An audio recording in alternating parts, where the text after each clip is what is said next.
नमस्कार, व्यापार की खबरों में आपका स्वागत है। मैं हूं आपके साथ आकाश। अब देखते हैं खबरें विस्तार से। कोविड-19 और लॉकडाउन का अर्थव्यवस्था और समाज के लोगों पर काफी प्रभाव पड़ा है। नौकरी के नुकसान और वेतन कटौती के साथ ही निम्न मध्यम आय वर्ग गंभीर रूप से प्रभावित हुआ है। कोरोना संकट के दौरान लोगों को घर खर्च के लिए अपने दोस्तों और सगे संबंधियों से पैसे उधार लेने पड़े।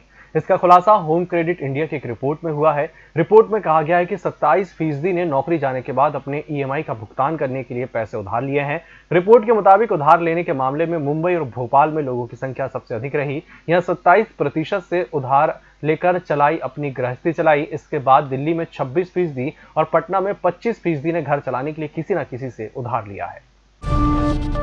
अलीबाबा समूह के संस्थापक जैक मा की दुनिया का सबसे बड़ा आरंभिक सार्वजनिक निर्गम लाने वाली कंपनी एंट फाइनेंशियल को शंघाई और हांगकांग के शेयर बाजार में सूचीबद्ध किए जाने के कार्यक्रम को अंतिम घड़ी में मंगलवार को निलंबित कर दिया गया। अलीबाबा समूह की कंपनी एंट फाइनेंशियल को 5 नवंबर को सूचीबद्ध होना था। कंपनी हाल ही में 39.7 अरब डॉलर का आईपीओ लेकर आई थी।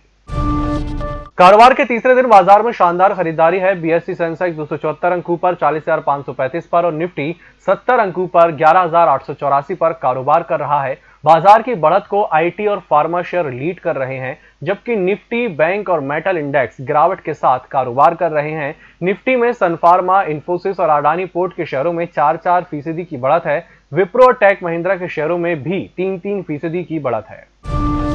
चीनी कंपनी रियलमी ने नई स्मार्ट वॉच की लॉन्चिंग के साथ अपने स्मार्ट लाइफ पोर्टफोलियो को बढ़ा दिया है। मंगलवार को कंपनी ने सर्कुलर डायल के साथ अपनी पहली स्मार्ट वॉच को लॉन्च किया।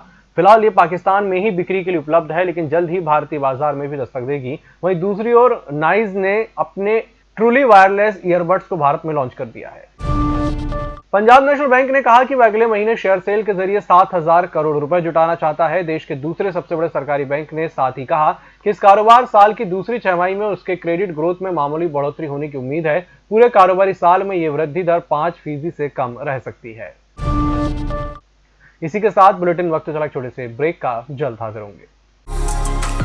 होटल गौरीश्री भोपाल शहर के बीचों बीच स्थित ठहरने की सर्व सुविधा युक्त जगह है। Room available in affordable prices और facilities free WiFi, AC, TV, parking, security, lift, full sanitised room, toiletry kit. Hotel Gaurishree, hall number 8, Chittor complex, MP Nagar, zone 1, Bhopal. Phone number 7898128620। Break के बाद एक बार फिर से आपका स्वागत है। इंटरनेशनल मॉनेटरी फंड की चीफ इकोनॉमिस्ट गीता गोपीनाथ ने दुनिया भर की सरकारों से इकोनॉमी में रिकवरी के लिए और राहत पैकेज देने का आग्रह किया है, जो कोविड-19 महामारी के कारण लिक्विडिटी ट्रैप में फंसी हुई है। फाइनेंशियल टाइम्स के एक आर्टिकल में गीता गोपीनाथ ने कहा कि ब्याज दरों में भारी गिरावट के बावजूद भी सेंट्रल बैंकों ने कठिन समय के लिए ब्याज दरों में और कटौती के लिए भी तैयार हैं। सोमवार को गोपीनाथ ने कहा कि वर्तमान में दुनिया भर की इकोनॉमी लिक्विडिटी ट्रैप में है, जब मॉनेटरी पॉलिसी के प्रभाव सीमित हैं, इसलिए हमें और योजनाओं के निर्माण पर सहमत होने की आवश्यकता है।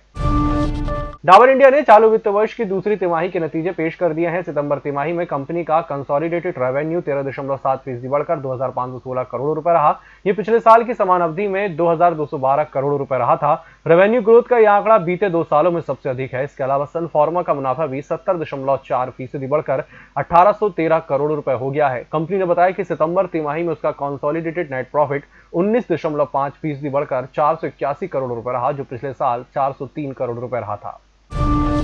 सरकारी बैंकों में तीसरे नंबर के सबसे बड़े बैंक ऑफ बड़ौदा ने नकदी लेन देन की सेवाओं पर अभी बढ़े हुए चार्ज को वापस ले लिया है। ये सभी चार्ज 1 नवंबर से लागू हो गए थे।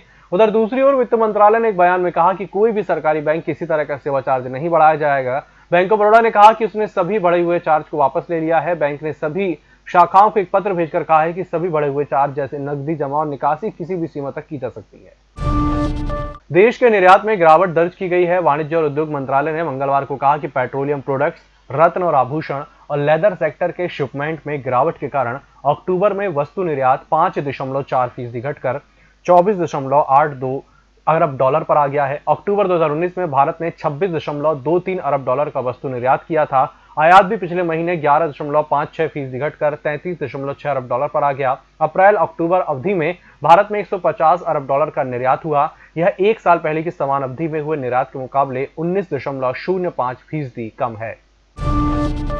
इसी के साथ मुझे दीजिए इजाजत और बाकी सभी खबरों के लिए बने रहिए एमएस टीवी के साथ। नमस्कार। है।